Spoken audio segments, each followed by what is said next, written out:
అందరికీ నమస్కారం. శ్రీమద్ శంకరాచార్య విరచిత శివానంద లహరిలోని 45వ శ్లోకాన్ని ఆలకిద్దాం, నేర్చుకుందాం.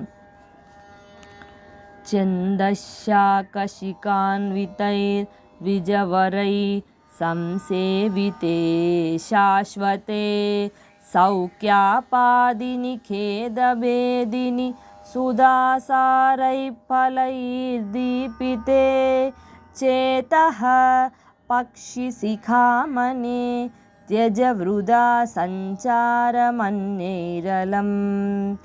నిత్యం శంకరపాదపద్మయుగళీ ఈడే విహారం కురు.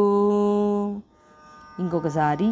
ఛందశ్శాకశికాన్వితైర్విజవరై సంసేవితే శాశ్వతే సౌఖ్యాపాదిని ఖేదభేదిని సుధాసారై ఫలైర్దీపితే చేతః పక్షిశిఖామణే త్యజ వృధా సంచారమన్యైరలం నిత్యం శంకరపాదపద్మయుగళీ ఈదే విహారం కురు.